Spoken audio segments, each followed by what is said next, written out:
Good evening, everybody. I'm Holly Rosenfink, president of the Westchester Jewish Coalition for Immigration, WJCI.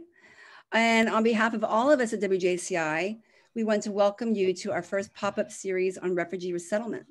We planned this event in response to your genuine interest in stepping up to save lives. In the past few months, thousands of Afghan refugees were forced to flee danger and came to America. WJCI stepped up to mobilize our community to do this integral work, and so many of you have expressed interest. So tonight was created for you, and we'd love you to get involved. Just yesterday, WJCI successfully notified host groups that are welcoming Afghan refugees imminently. 5 host groups from all over the county have successfully applied for funding and have been approved for microgrants pending meeting the criteria. In 2016, I was part of a very special group of people that co-founded a resettlement group called Neighbors for Refugees. One of my team members, Jmel Wilson, is here tonight to share her wealth of knowledge and experience around refugee resettlement and forming a host group. I would like to remind all of you to stay on mute and please put your name and affiliation in the chat box right now. And also let us know what stage you're in forming of a host group, if you're in action or thinking about it, so that we can answer your questions and speak to you throughout the conversation. Please also note that we are recording the session tonight and will make it available to share soon. And with that, I'd like to hand it over to my WJCI teammate, Marty Michael, who will introduce and bring Jmel on. Again, thank you all for coming. Thank you, Holly. And forgive me, everyone, I'm going to read Jmel's bio, not something I usually like to do, but I want to be perfect. Jmel Wilson is Vice President and Director of Neighbors for Refugees. She is one of the founding members of Neighbors for Refugees and served as its president from its beginning in 2016 until September 2020. She now serves as vice president and director of resettlement for the all-volunteer nonprofit, which is based in Larchmont, New York. Jmel coordinates all aspects of refugee resettlement for NFR, Neighbors for Refugees, liaising with 4 area resettlement agencies: HIAS, the International Rescue Committee, Church World Service, and Catholic Charities Community Services, overseeing teams of volunteers who carry out core services for refugees and managing the provision of furniture, housewares, and everything needed to make a family, everything needed for a family to make a new home. Prior to Neighbors for Refugees, Jmel worked as chaplain at Stanford Hospital, and before that, as director of Christian education for St. John's Church in Larchmont. Delighted to have you here. Please welcome Jmel Wilson. Thank you. Thank you very much. So I'm really happy to be with all of you tonight. And I want to tell you, I'm not here because I'm a professional or an expert. I'm here because 5 years ago, I was where you all are. I was in a small group of people just pondering what we could do. I'll tell you how we started. We had been introduced and we decided, 8 of us, to have a meeting. We sat down around a kitchen table, 8 women from very different backgrounds, and none of us knew anything about resettling refugees.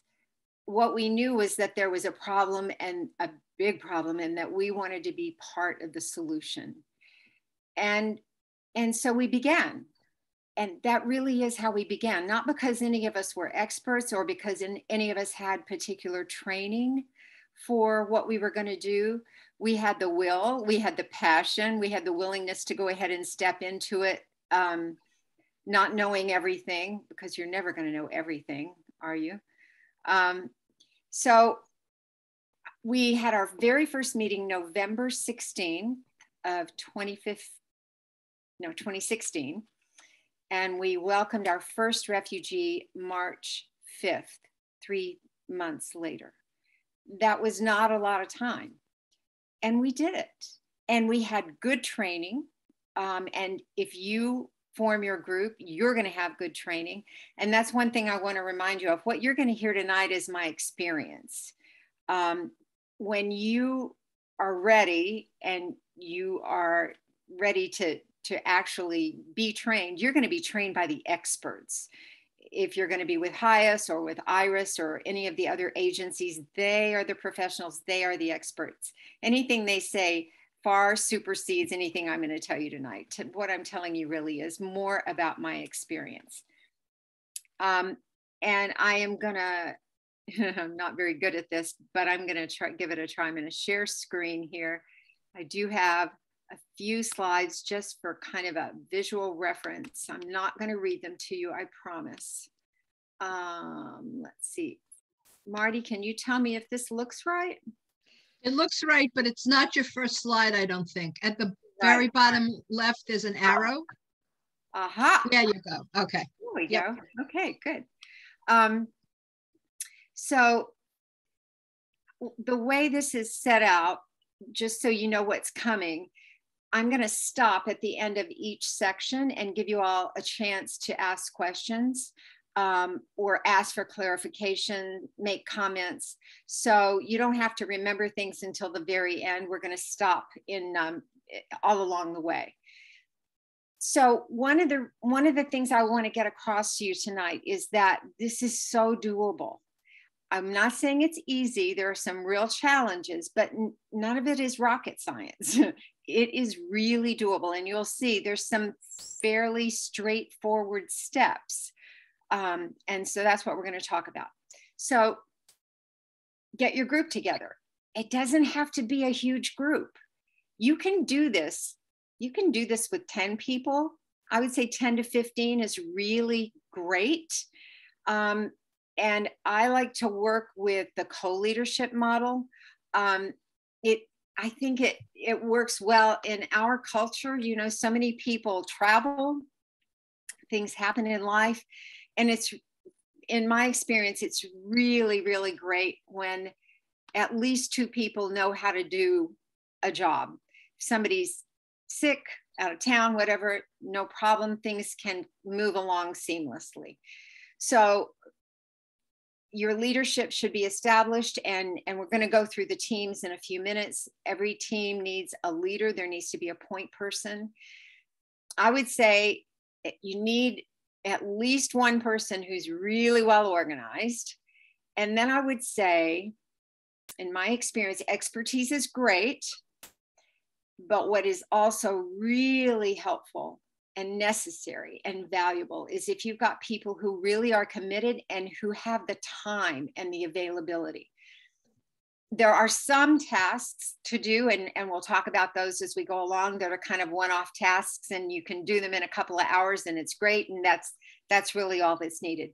But there are some of these teams that are time intensive, and people need to know that up front, and they need to know what they're signing up for. Basically, if you have somebody who's, you know, maybe has experience in HR and wants to sign up for the employment team, but they already work 60 hours a week, that's not going to be real helpful as you go along. So people need to be realistic. In my style of leadership, I really want people to do what they're good at and what energizes them, what excites them. So as we began, we asked people, well, here are all the things that need to be done. Here are the roles. What are you good at in this? And people identified for themselves what they were good at, what they were drawn to, what they felt comfortable with. And it worked, you know, it worked. You're going to need to raise funds, but you've got a whole session on that, right, Holly? I believe you have a whole session planned on fundraising. We do. Yeah. So you're going to get a lot of help with that. And it's not as hard as it sounds. People are desperate to help, and they want to be asked. And, you know, if it's something that you're passionate about, which you are, or you wouldn't be here, it's not hard to ask people to join in. And that's what you're doing. You're giving them a way to help. You're giving people a way into being part of the solution. Background checks are going to be required, and the agencies will be helping you with that. And then once you've got your teams, then you need to get people going. Get out of meeting mode and mobilize people to move out and start doing the work, doing the tasks. And the group leader is going to be checking in with people all the time. How are you going? How's this going? Updates, progress reports. It's easy to get paralyzed if we're just sitting in meetings and talking about it. And once you get out and start doing it, the energy motivates us. So don't just sit in meetings. Okay, there's my arrow. Good. So one of the first things that's going to need to happen, because it informs so many of the other tasks, is to identify the housing. And you all can start doing that now. You can't start, signing a lease, but you can start talking to people in your locations. So much of what happens in this work, and it's probably true of most things, it's word of mouth. It's knowing somebody who knows somebody who knows somebody. And that's how the housing gets found and how the jobs come together. So start talking to people now and tell people, your neighbors, your friends, what you're looking for, what you're trying to do, so that you can start gathering those connections for the housing. As soon as the housing is in place, everything else is going to start to fall into place. And you'll see that in a few minutes. And I would say at the beginning, you're going to need to hold your group meetings at least weekly. You're going to need updates. You're going to need to troubleshoot. You're going to need to help encourage people when it feels a little desperate, like I can't find an apartment, and to keep people focused on next steps. And I would say, enjoy it, because this is not like anything you've probably done before, unless you've resettled refugees before. These are life-changing experiences. And the challenges are, it's such a, to say it's a growth opportunity is a gross misunderstatement. And I would remind you to expect to make mistakes. I can tell you about some real doozies that I've made. And that's just part of the deal. As long as nobody's dying, then you're going to grow from it and learn from it. And if you've made the sort of mistake that negatively impacts a relationship, you can repair that. And most of the time, a relationship who has gone through a breach and then is repaired is even stronger. So just know you're going to make mistakes. It's part of the deal. And keep asking for help. Keep talking to people who've done it.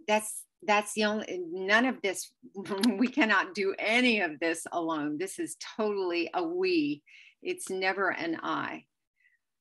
So we are going to go through the next section is on what the teams do in the pre-arrival phase. And then after that, we're going to talk about what the teams do on arrival day.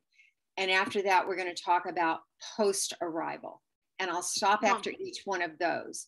But right now, I want to stop and see if there's anything about what I've said so far that you'd like to ask questions about, comment on, clarifications.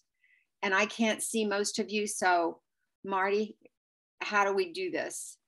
People will just, Carolyn Hoffman raised her hand. Please, Carolyn.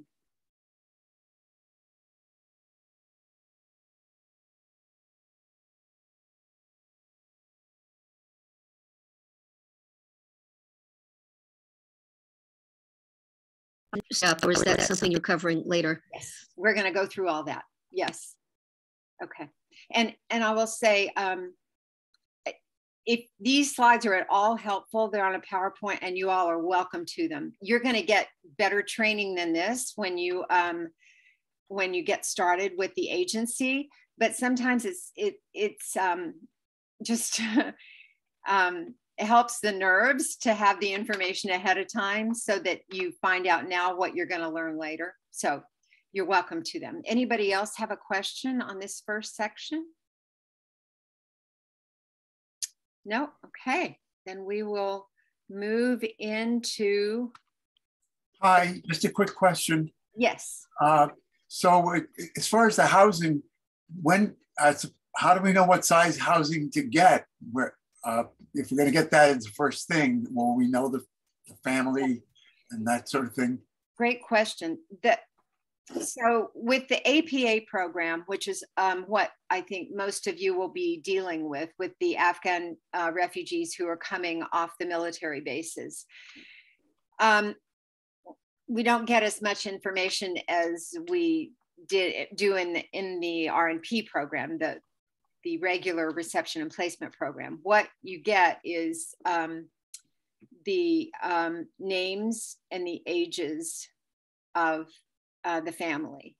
And sometimes you'll get information if there's an unusual medical issue, and that's about it. So you won't know until the agency matches you with a family exactly what size apartment you're looking for. So it makes it a little bit challenging, but you know what? We always find something. So just start looking around in general. If you can find landlords who are open to the idea of renting to refugees who are here, who don't yet have a credit history, who don't yet have a job, they have work permits and they will have social security numbers, but they don't have a salary to prove. They don't have a credit rating. So talking to people about renting to refugees under those circumstances and reassuring them, I'm assuming that you're going to be helping to pay the rent, at least at the beginning, reassuring them that the organization is behind the refugee, that the landlord's never going to get stuck, that this is actually a better deal than a lot of renters because you back them up. So it's not too early to start talking to people and trying to find people. Sometimes you can even find individuals who have another house on their property, like a guest house or a carriage house or something like that, that can work. We have one of those situations that's wonderful. So it's not always something that's in the multiple listing service that you find. Does that help at all? The questioner? Yeah, I mean, okay. That's good. I have another question. So do you know if most of these families have a particular religion, or are there quite a few that are secular? Or do you know where that falls in? Well, the Afghan families, for the most part, are going to be Muslim. Some are religious, some are not. Even the ones who are not religious typically keep the traditions. They prefer to eat halal meats, and they observe Ramadan and some of the other the holidays. But the Afghans that we are resettling now are Muslim, yes. And some are religious and really appreciate it if they have the men have a place to go to Friday prayers. So if you're near a mosque at all, that's really helpful for them.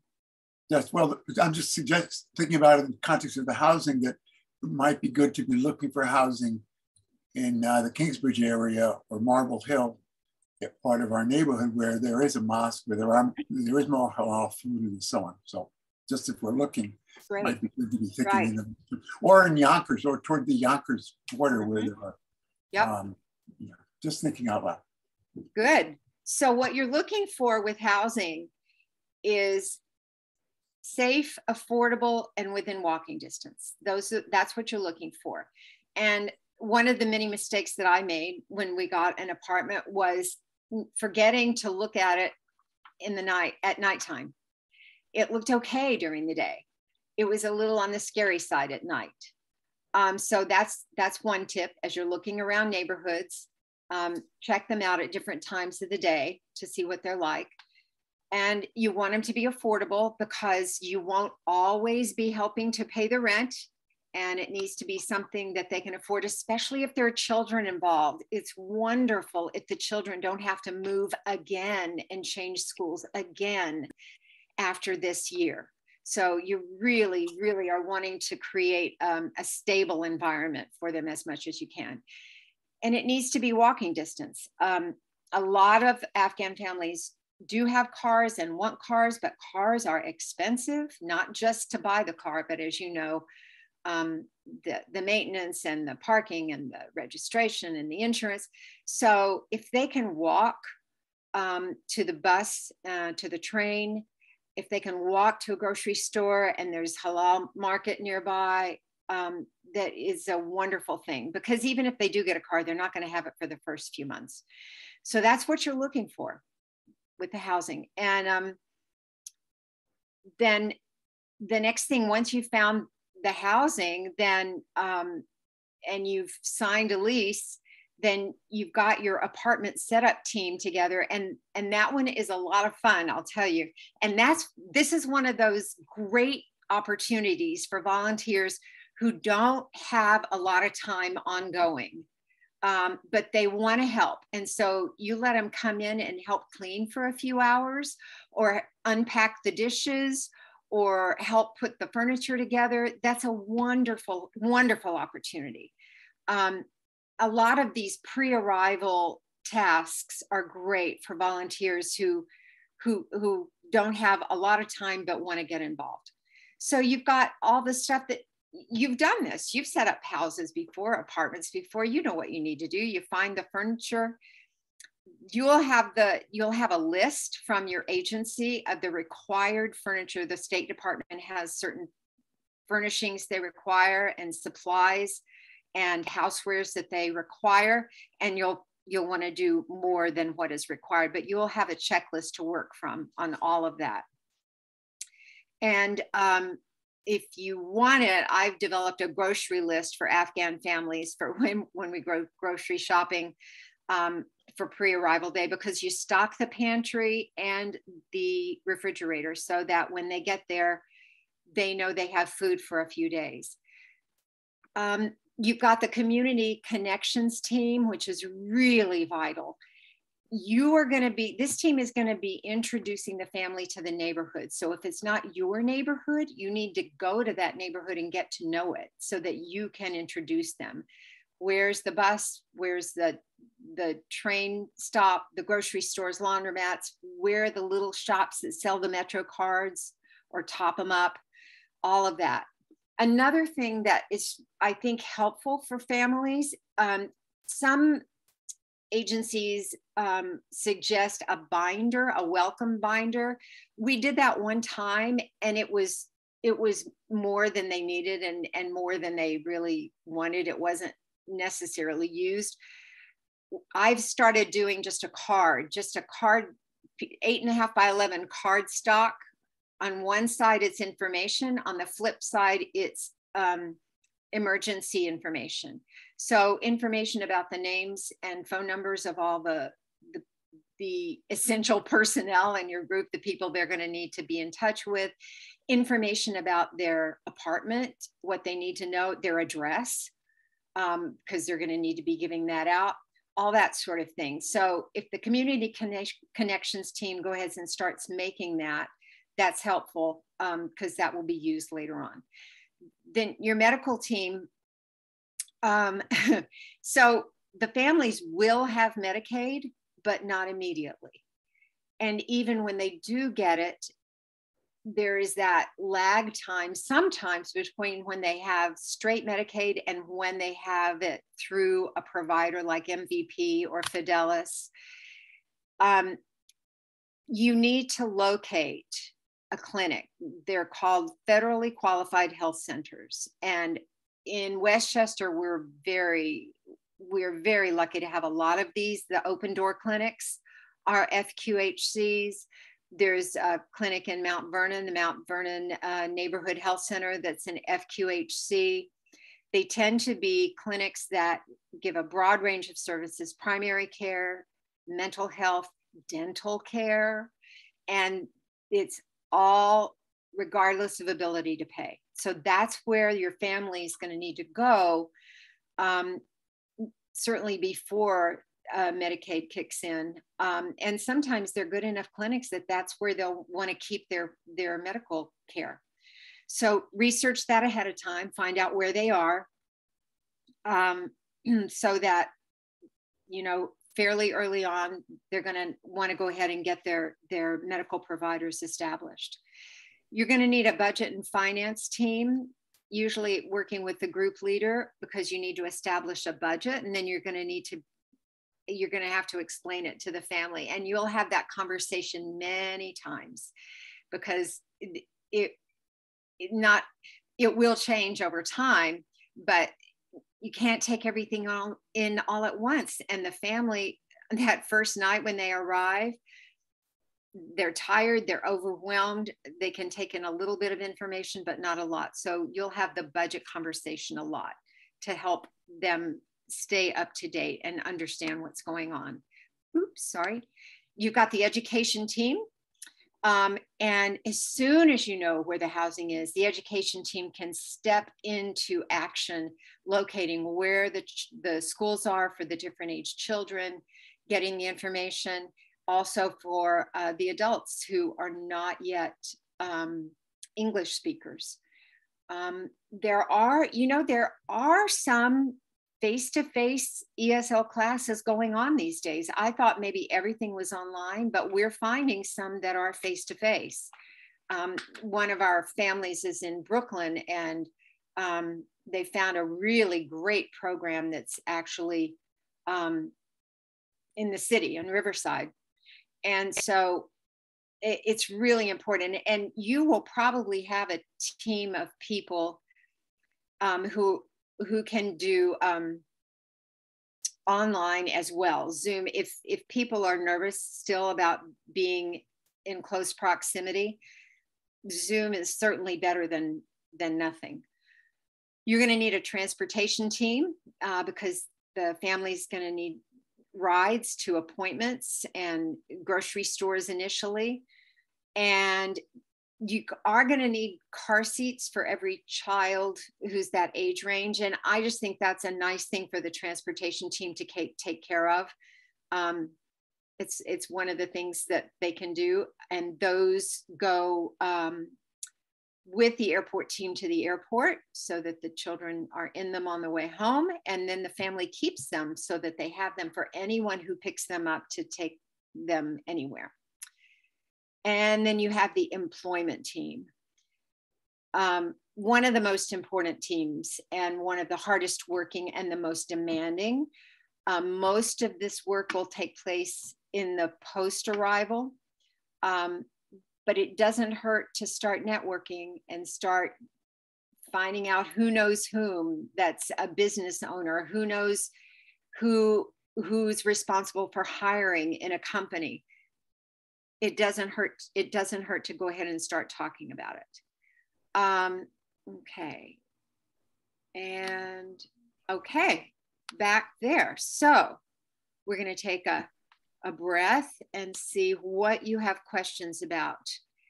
So Jmel, I had one question in the chat. I don't know if this is in your wheelhouse, but Meryl has asked, is the sect of Islam important to the people where you decide to settle them? And is there a specific sect that Afghan Muslims are members of?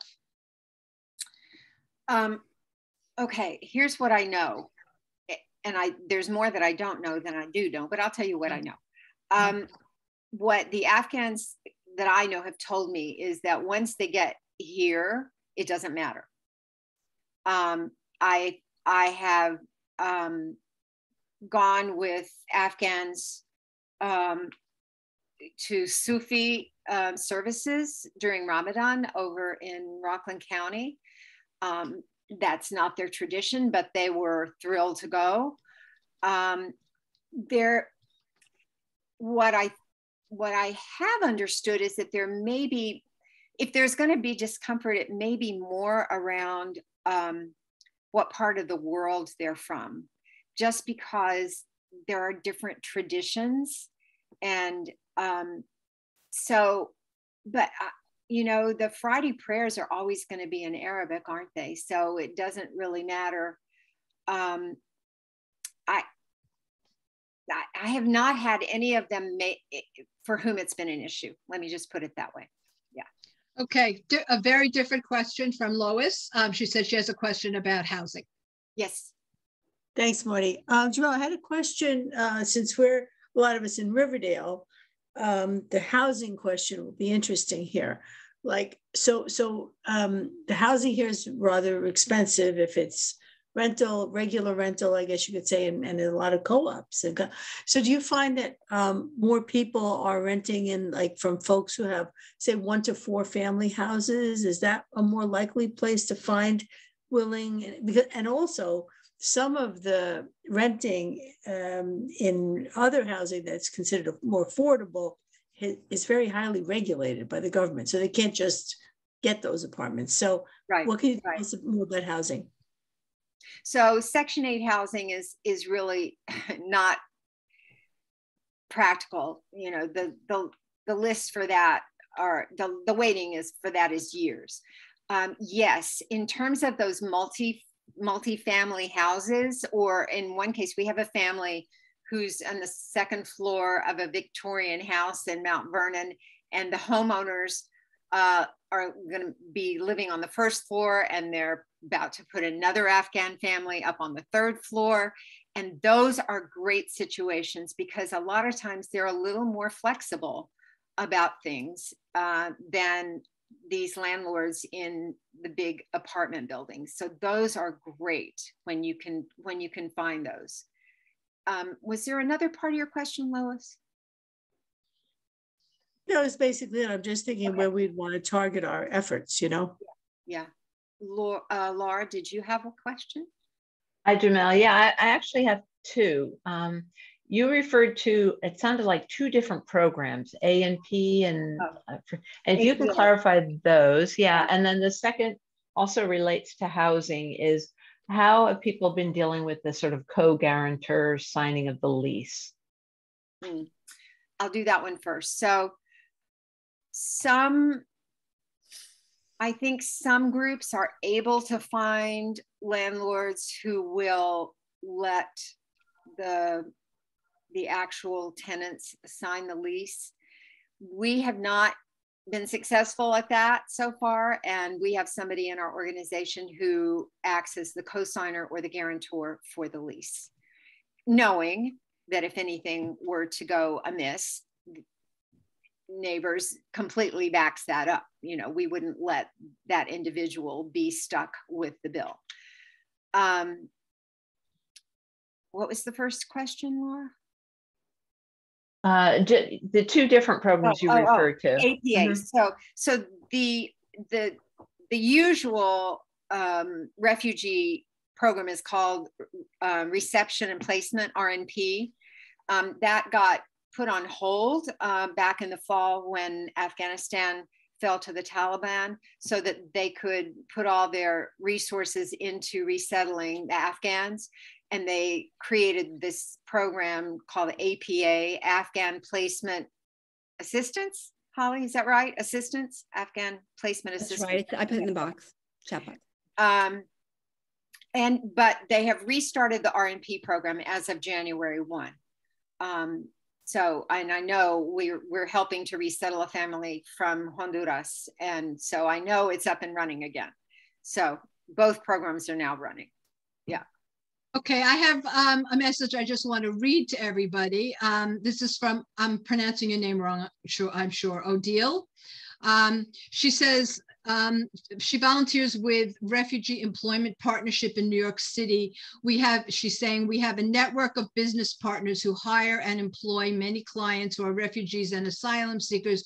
Right now, we have a lot more offers than candidates. So if anybody wants to get a pencil out, www.refugeeemployment.org. That's a great resource to know about, especially if they at the moment have more job offers than they have candidates, and they're willing to hire refugees and asylum seekers. And just to add one thing, these jobs are usually well paid, you know, between $15 and $20 an hour. They don't necessarily need to have, you know, they're jobs like they could be in Le Vin, for instance. The patisserie is one of our partners. We have a lot of buildings who employ doormen or porters. And these are steady jobs, and they usually come with you know, medical or a lot of other advantages. So just keep that in mind if you have anyone who needs. But for the past, since September, we had, like, as soon as we have a candidate, in 2 weeks they have a job. So because there are so many jobs out there. Wonderful, thank you. That's fantastic to know. Thank you. And Margot from Riverdale just pointed out that Treyback Real Estate are members of the Conservative Synagogue in Riverdale. So people in Riverdale might want to ask them for help. Okay. Okay for me to move to arrival day? Yes, yes. Okay. So this is a happy day. You'll be told by your agency that a culturally appropriate welcome meal needs to be ready for the family within, I think, 2 hours of their arrival at the apartment.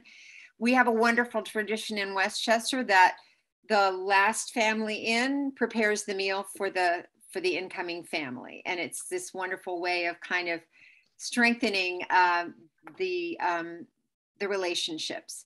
The group pays for the ingredients and the wonderful Afghan cooks.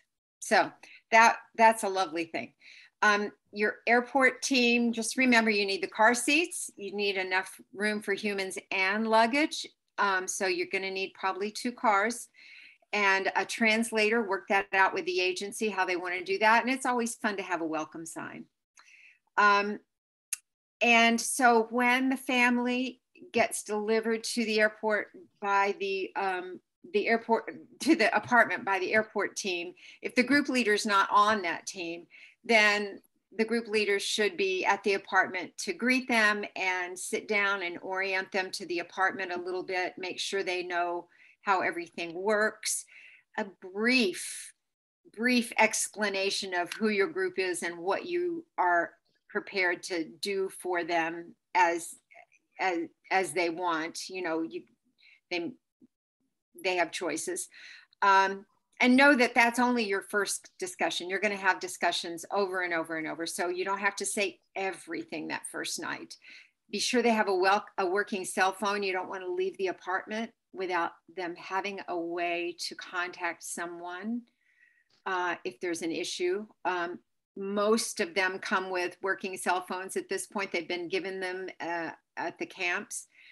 And if you've got that information emergency card that the Community Connections team prepared for you, you can go through that. And that was that. I mean, there's all this preparation, and then the day comes and the family gets there. And I will tell you, with one of our families who arrived a few months ago, they, you know, had come out of Kabul 2 days after Kabul fell. They were in Qatar for a few days. Then they were in Germany. No, they were in Qatar for a few weeks. Then they were in Germany for a few hours. Then they were in Philadelphia for a few hours. And then they were taken to a base in New Mexico, where they were for about 6 weeks. And they were asked, they said, there's a 2-bedroom apartment in Mount Vernon, New York. Do you want to go there? And they said, okay. And so they were delivered to the apartment where I was waiting by the volunteers. And I showed them through the apartment and had the little discussion with them. And then the father said, so how long are we going to be here? And I said, well, we have a year's lease, but if you like it here, you can renew the lease. And he said, a year? I said, yeah. And he said, I said, what were you told? And he said, nothing. We just thought we were coming here for a couple of weeks and then we were going to go somewhere else. And when I explained to him who the group was and what we could do for them, he was absolutely shocked. He had no idea that such a thing existed. Nobody had ever mentioned anything about host groups or co-sponsoring groups. He didn't know that, he didn't know when I said everything in this apartment, everything you see is yours. It belongs to you. The furniture, everything in the kitchen, it's yours. You can change it. You can move everything. This is your apartment now. And he just kept looking at me like it wasn't computing, because it just was not anything that ever occurred to him. So it's a great day, and it truly is a new beginning for the family when they come home to a new home. I just want you to know, I know you know we have a time restraint, so you have 15 more minutes. I don't know how much more is coming, but thank you. On we go. Does anybody have a burning question about arrival day? Okay, on we go. Post arrival, because this is where most of the work is, of course, because this is the longest period. So one of the things I will say is in week one, we don't want to overwhelm them with 10 people that they have to get to know. So you try to keep the team fairly small at that point, just a few people that they want to get to know, okay? They're dealing with a lot. So the group leader and the budget team will need to go in and talk through the finances and talk about how your group is going to work with them. The way we do it is that we cover 100% of basic living expenses until the wage earner is employed. And then we revisit the budget with them to cover the shortfall. You all need to explain how your group is going to do it. The community connections team, after a few days, walks around the apartment with the family, showing them everything, answering questions. Need to determine if they've got sufficient clothing for the season. A lot of them coming from the camps do not. So be prepared, either if you've got a cache of donated coats and warm clothing, or be prepared to take them shopping on day 1 or 2, because they are not coming with enough clothes for this weather. Some agencies train, I think Iris trains people to do the SNAP and Medicaid sign up. Highest does not, so it depends on which agency you're with. And then the group leader, I'm in touch with my families every day that first week, and almost every day the second week. And I would say I'm there at the apartment 3 or 4 times a week, because they need the support initially. And as things go along, they need you less and less. And then week 2, other things can start happening. The education team can come in and start getting the kids in school. The employment team. Now, some agencies want you to wait more toward the 3rd or 4th week. Just see how it goes. You know, it depends on how ready the wage earner is. Some of them are raring to go and can't wait to find a job. Others are still kind of getting over the shock of what's happening to them. So, and the employment team, I can't emphasize how crucial that is to the family's resettlement. It makes all the difference. The medical team gets them signed up for the clinic. The transportation team coordinates rides. And then I would say, and this is our last slide, one of the most important roles of the group leader is managing expectations for the family and for the group members. None of us have ever done this before. Well, some of us have now, but at the beginning, you know, sometimes we come in this with expectations about what it's going to be like and what the relationship is going to be like. I know that what I imagined it would be like is not actually how it is. And the families coming in not knowing anything about what we do, but they may get ideas that everything is unlimited, you know, and of course we have budgets that we have to go by, because if we do too much for this family, we're not going to be able to do enough for the next family. So I would say, don't assume, don't assume, don't assume. I make that mistake, I'm sorry to say, too often.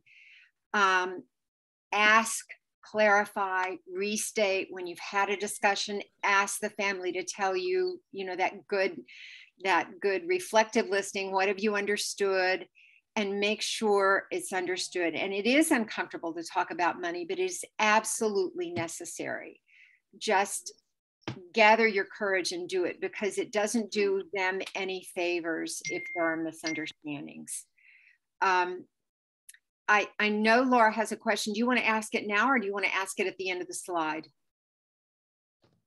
Laura, I don't. Oh, sorry. I should have taken it down. You already did answer my questions. Okay, I'll take it down. Sorry. So you're helping to manage the family's expectations about what you all can do for them.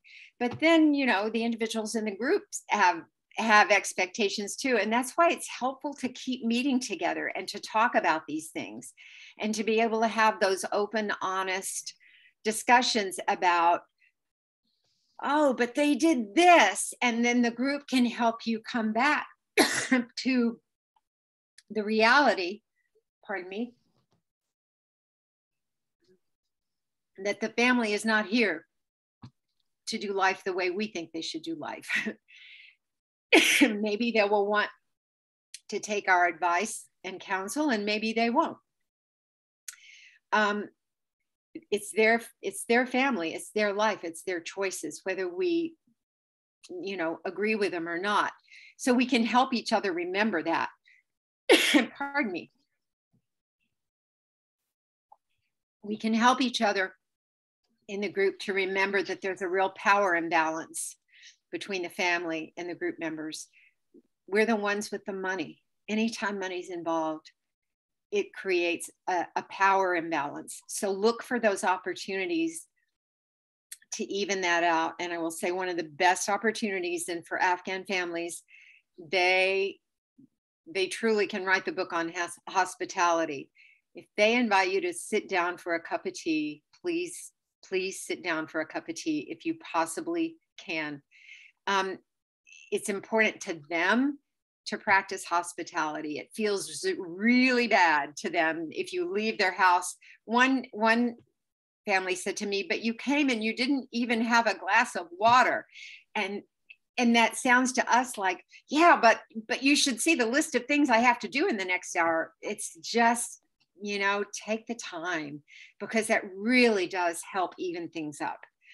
It doesn't feel good to always be the one on the receiving end. Sometimes they need to be the ones giving. And if you have a chance to eat their cooking, you're going to be very happy about it, because it's wonderful cuisine. Help each other in these group meetings. Check your impulse. Are you trying to save them? Are you trying to rescue them? Are you trying to fix them? That's not why we're here. That's not what we're doing. And assess, you know, are we doing things in a way that are encouraging them to be dependent on us, rather than moving slowly and steadily towards self-sufficiency? And if we are, then we need to correct that. And I will go back to the second slide, and repeat: expect to make mistakes and keep asking for help. Okay, what kind of questions do you have now about post-arrival? Anything? We've been getting questions in the chat, and Holly's been answering them. So that's nice. Thank you, Holly. I don't think there's much. Jmel might have different responses, though. I think that true. I think that you should ask some of them. Okay. the voice from beyond. Lois asked if how the families feel in general about education of girls. Oh, every single family I know is so thrilled that their daughters are going to be getting an education in a safe environment. They are so happy to be here, and so yeah, that's not been an issue. It's all positive. That's great. Denise asked, do you often need a translator? Yeah, and oh, this is a good point. So I know that Holly would be able to help you with this, and I can also help you with this. We have a lot of Afghans now in the area. We have a lot of Pashto speakers and Dari speakers. And so if you get stuck for a translator, there are translator apps that you can use on your phone, and the agencies may have staff who can help or volunteers who can help, but there are a lot of Afghans coming in. So sometimes resources are stretched thin. If you need a translator, we have people who can get on the phone and do telephone translation if that's necessary. Holly, you're going to answer this question. Lois has asked, what do most new host groups use the initial $5,000 for? I mean, Jmel, I mean, you could actually answer that as an organization, what you would want to use it for. I mean, I can certainly respond, but why don't you go first? Like, if Neighbors for Refugees does apply for money sometime, and of course you fundraise, where does the first, allotment of money go? First month's rent and security on the apartment. The RNP money that the families get does help pay the rent, but it's not there yet. So for the first initial expenses for the apartment and for setting up the things that have to be purchased, that's a big initial outlay. So that's probably where I would put it. I agree. Thank you, Jmel. Thank you. Okay, that's all the questions, and it's 7:56. Amazing. Look at that. We did it. Holly, you want to close us out? Oh, Carolyn's got her hand up. Go ahead, Carolyn. We have 3 minutes, please. Carolyn, you're muted. Unmute yourself. Initial $5,000, is that what the group has raised, or is that coming from an agency? Oh, okay. Where does the money come from that supports them through the months? Well, it is up to each individual group to raise that money. WJCI is giving $5,000 micro grants to put towards that money. We want you to feel incentivized, inspired. And in order to apply for that money, you do need to match it. And there are a few other questions on our application, which could someone please put that in the chat box if you have it? That would be terrific. Or I can do that in a moment. But we want to help you get there. We are having a fundraising, like Jmel mentioned, tomorrow night. We actually have a woman that was part of the initial Canadian movement 5 or 6 years ago during the Syrian refugee crisis. She's one of the first, like the pioneers in this space. And she's going to come in and really tell us what to do and how to get that money. We also have someone on this call as well named Margot, who will be hosting that session too, who has terrific and valuable experience in terms of fundraising. You do have to raise that money. It may sound daunting, but Jmel and I are both here to tell you, we've been very creative over the years together. There are so many ways to raise it. I mean, first of all, the stories are compelling. And Neighbors for Refugees is amazing at putting them in their letters to the community. That's one way, telling the stories about the people. And you've heard Jmel tonight. And I'm here to second what she said, because she just reminded me about, and I've told her this before, resettling refugees the last 5 years was personally the most rewarding experience of my life. Doing this work with Jmel too, extraordinary. By the way, she was our president. You were our president at the very beginning. And so the way she described it was really the way she ran the organization, with passion, and it was infectious. And we all had it. We were all so, like you all are tonight, you're so determined. That's why you're here. And it's so rewarding. And so that really guides you. So when you start doing all of the things that Jmel just said, and I know it sounds like a lot, but you have to remember, you're in a group, you're delegating, you're also using your experience.